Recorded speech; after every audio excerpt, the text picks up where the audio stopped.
Hello friends, welcome to Growing Chess channel and episode 3 of Steinitz Zukertort match 1886. As we have seen in the first two videos, the score is leveled now after Zukertort won the second game. If you have not checked those videos, I highly recommend you to go and check them as soon as possible.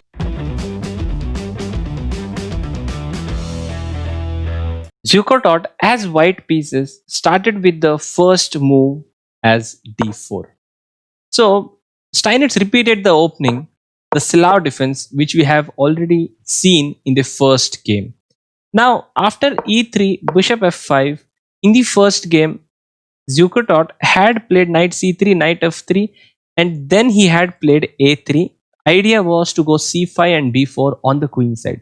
But in this game, he came up with an improvement. He analyzed the game number one and he came up with an improvement. He played a3 directly, which I already have told you. Like, I was not a big fan of this plan on the queen side, allowing black to go with this e5 pawn break. Let us see what happened in this game. After a3, black played e6. White, according to his plan, went for c5, blocking the center and trying to cover the dark squares. After c5, black immediately went down to play a5. Now, what is the idea behind a5? Black wants to control this b4 square. Doesn't want to allow white to expand on the queen side, because this a file, the rook is hanging on the a1 square. If he goes b4 now, black can simply take. White cannot take because this rook is hanging. Okay, so after a5, white played queen b3. Now the idea is he's trying to control the dark squares on the queen side, especially the b6 square, and also the b7 pawn is hanging for now. Black played queen c7, defending the pawn, and simple development in the opening. White went for knight c3. Of course, he doesn't want to go knight d2. What white wants here is knight c3. Knight will go to a4, and then he is going to I4 this outpost on b6. Black went for knight d7. What is the idea behind knight d7? I want to control this square and I want to support my e5 square as well. Whenever there is this opportunity to go with this e5 pawn break, black can expand in the center. Here there was one more option actually. Black could have played knight e7. Idea is knight c8 and fight for this outpost on b6, which also can be done later. So he played knight d7. Let's go in the game ahead. Knight a4 was played. Knight gf6. So he did not go for this plan.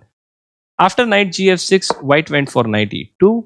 Here it's important that you see that after knight b6, it's not giving any advantage to white.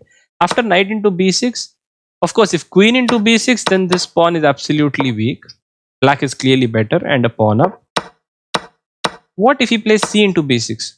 Still the same thing. The queen simply steps back, keeping an eye on this pawn. And now the knight is going to come to d7.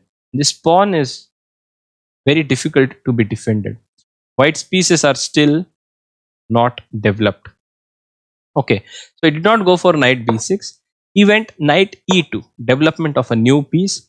Now, he could have also gone for knight f3. But knight e2 is also in relation with this b6 square. And also if he wants, he can always go knight g3, fighting for the e4 square. Bishop e7. Simple development. Knight g3. Obviously, black doesn't want to give up this bishop pair.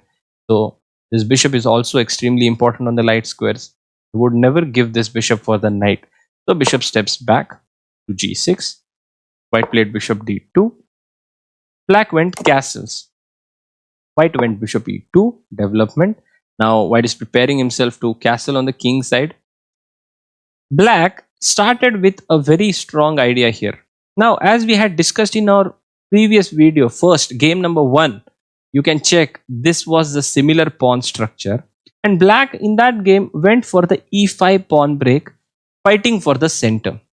But in this, there is a small change in pawn structure for black. What is the difference? The difference is black has played a5 and he has weakened the b6 square.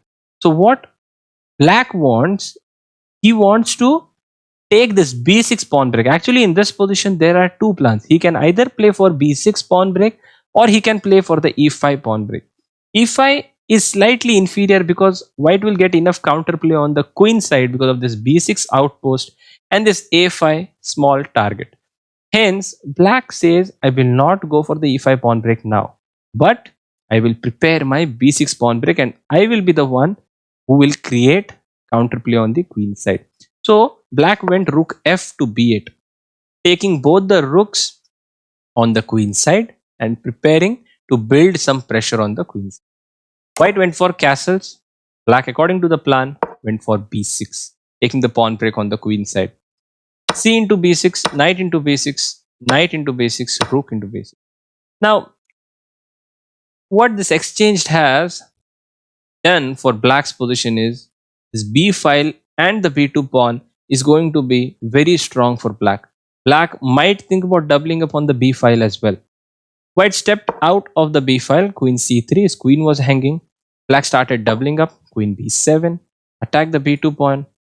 Now, already if you see, this bishop is extremely powerful, controlling the b1 square, because of which this b file becomes even more vulnerable for white, because white cannot fight for it. The b1 square is altogether not available for white's rooks.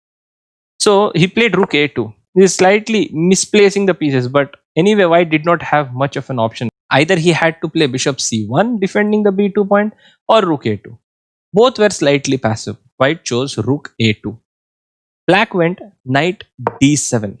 What is the idea? Why is he coming backwards? He's trying to control these two dark squares, and at the same time he's also preparing this c5 pawn break, because black is creating counterplay on the queen side. He doesn't want to try and open up on the center or the king side. He will keep things very strong and intact on the king side. He will only open up the position on the queen side and he will create counterplay in this area. After knight d7, white went for bishop d1. Now, this thing is worth noting that white actually cannot stop c5, because the knight and this dark square bishop are kind of away from the square and kind of misplaced. This bishop is not a great piece. Bishop d1 was played. d5, bishop a4. I would like you to pause here and think, what decision should black take in this position? Should he maintain this pawn here? Should he take, or should he push and grab more space? If you have guessed c4, you're absolutely correct. c4 was played. Idea: whenever you're attacking some weakness, you should always make sure that you fix the weakness first. Otherwise, the weakness will move and you cannot attack it on that same spot. Fixing that weakness and then attacking is extremely important. So after c4, what black has done is black is controlling the b3 point, so that this pawn can never move, not to b3 and to b4 as well. The point being the n%. If he goes b4, I have the n%. Okay. So queen c1 was played here. White wants to put the bishop on c3 and control the b2 point very firmly. After queen c1, knight f6, bishop c3, bishop d6. Black is slowly maneuvering and improving his pieces. This knight's job is done here, supporting c5. The knight came back to its active post, controlling the e4 square. Now, after bishop d6, white went for f3. This f3 move is a bad move actually. The idea is he wants to control the e4 square and hope that he would get this e4 pawn break in the future. But the problem with this f3 move is white is weakening the dark squares, which black pounced on immediately. Played queen b8, attacking this knight. The knight can't move because the h2 point is hanging. White had to play f4. Now, after f4, white has already wasted a move. Actually, in this position itself, white could have gone f4 directly, anticipating this kind of an attack. f3, queen b8, f4 was played. Black came bishop d3, rook e1. Another important plan was played by black here. Black played h5. The point is restriction of opponent's pieces. This knight is very strong, controlling e4 square and at the same time putting some pressure on black's king side. So if black can manage to play h4 and push this knight backwards, black would be in a really good position. Also on the queen side and on the king side as well. So black is trying to play on both the sides. After h5, white went h4, controlling this pawn, blocking this pawn and not allowing him to play h4. But at the same time, light squares and the dark squares on the king side for white are very weak. After the moves like f4, h4. Black went for queen d8, trying to eye for this h4 weakness. Bishop d1, he is attacking this, but this I would not call it as a weakness because g6 can easily be played and look at this pawn chain. Very powerful pawn chain, space grabbing pawn chain. Now after g6, queen d2 was played, he's attacking here. Of course not a4 because there is bishop a5. Black played rook b to b8, defending the a5 with the queen and the rook. Queen f2 was played, bishop e7. Black is playing on both the sides. Black is also attacking the h4 point and also keeping an eye on the b file, not letting white's pieces move quite easily. Bishop f3 was played, knight e4. Now actually here there was a better move for black. What is the main point in this position? See, this b2 is weak, h4 is weak. Okay, black is attacking this h4, I mean at least having a lot of pressure on h4. And on b2, white has firmly protected it. And the main defender here is this bishop. If there is no bishop here, black can just double and triple on this file and put pressure on b2, which will be very dangerous for white. But this bishop on c3 is the key defender. So what should be black's idea? To exchange this bishop either for this knight or for the bishop. First priority would be to exchange this bishop for our knight on f6. So that black can keep pressurizing the h4 point with the bishop and queen. And after this bishop is gone, here as well, black can double and triple and put more pressure on b2. So he played knight e4 with the same idea, but with knight e4, what it does is it allows white to exchange this knight for his bishop or the knight. So what was the better way to pressurize this bishop? The knight could have gone from e8, d6 to b5, where the knight cannot be exchanged and this bishop would be in a lot of pressure. I would exchange this bishop as black and then the b2 pawn would be weakened. But he played knight e4. So bishop into e4 was played, d into e4, knight h1, bishop into h4. Black is clearly winning. Already is a pawn up. He has a bishop pair. He has control on the queen side. He has control on the king side. It's like a dream position for black. But it's not yet over. g3 was played. Bishop came back to e7. Queen d2. Queen d5, centralizing the queen. Knight f2 is trying to improve his knight in the corner. This pawn can never ever move now because two pawns are controlling the b3 square. But at the same time, he missed one tactical idea here. Tactical shot. Can you find it out? So the tactical shot here was the move g5. What is the point behind g5? I'm trying to open this up because my rooks are more mobile and can easily come to the king side as compared to white's rooks. And this king will be quite vulnerable. Also, if you open up the dark squares on the king side, it is going to be very dangerous. So after g5, here there are two options for white. You have to check either he can take or he can just play king g2. He plays king g2, you take this, he cannot take with this pawn because of the e3 check and he loses the queen. And he has to take with the g pawn. Now the g file is completely vulnerable. So step away from the g file and look at these two rooks.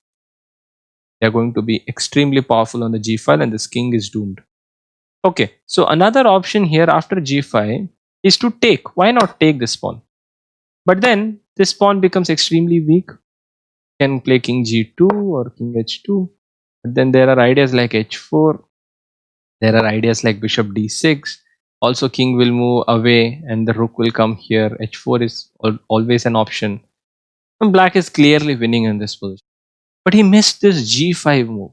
He went for the positional grind a4. White went king g2, rook b3. This is fine. He's trying to double up and put more pressure on the b file.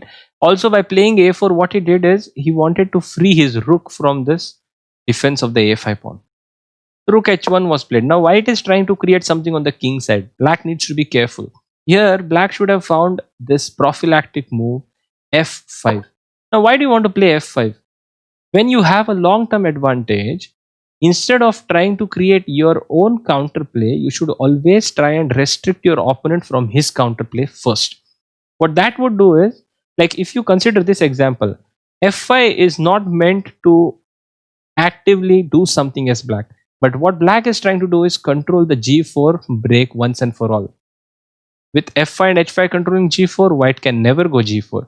And if white cannot play g4, then all these files are just blocked. White can do nothing on the king side. And on the queen side, as we had discussed, we have to exchange this bishop. As our knight is gone, we need to use this bishop. So the bishop will go to d8, bishop will come to a5. I will exchange this bishop. Once this bishop on c3 is gone, these rooks are going to tell the story. You can double and triple on the b file. And this bishop, as long as it is controlling b1 square, it is very difficult for white to fight for the b file.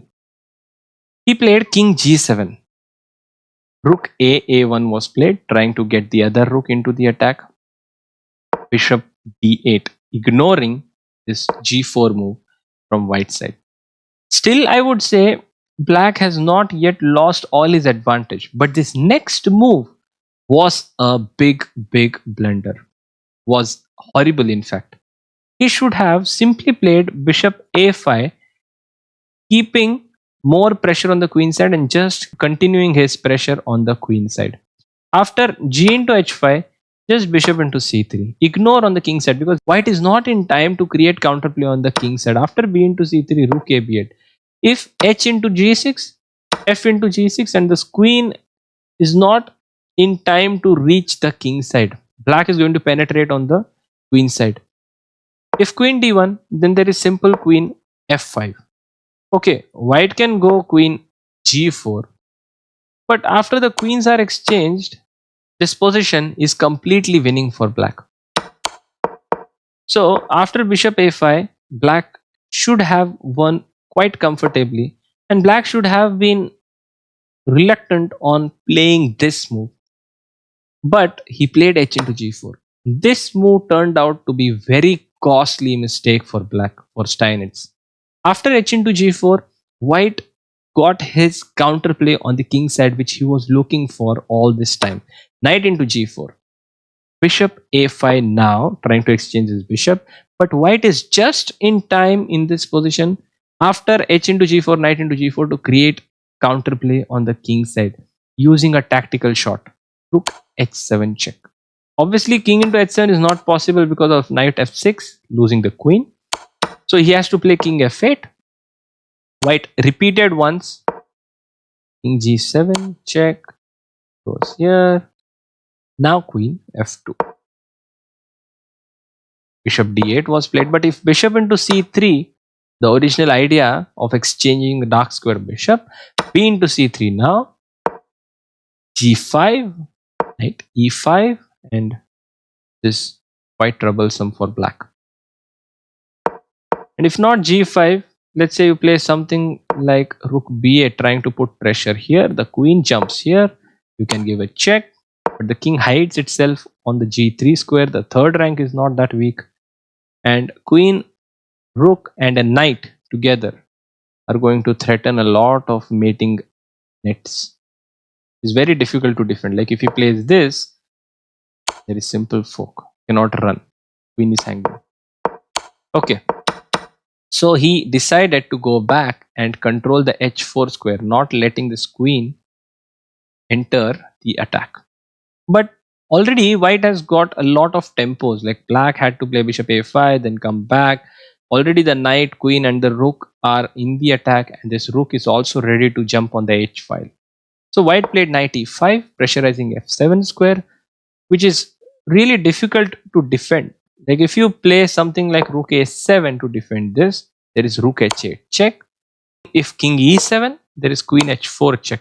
It's kind of a mate. Like f6, there is queen h7, king here, rook into d8, and after rook d7, queen into d7 or rook into d7, it's a checkmate.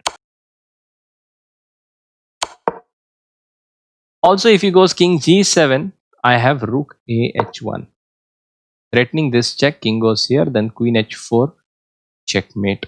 I mean g5, queen into g5, checkmate. So, rook a7 is not a good idea. He played king g8, attacking the rook. Okay, black is trying to give up the f7 pawn, which white could have taken, but even a better move is rook ah1, introducing a new attacker into the attack. And the attack is absolutely deadly for black. After rook ah1, bishop f6 was played, rook into f7 was played. Now bishop into e5, destroying this defender doesn't work, because if you play bishop into e5, I'm going to take f into e5 and open up the f file to defend this rook. So black decided to offer trade for this rook, but that doesn't work. Like rook into f6 was played, which is very simple to spot. And after queen h4, if you see, black's pieces are all stuck on the other side of the board. This king side is completely vulnerable. Now white is attacking this rook. Already white is an exchange down, but is threatening a mate here. How is he going to defend? If it tries king g7, queen h8 is a checkmate. And the rook is hanging. If he tries to save the rook, then queen h7 is a checkmate.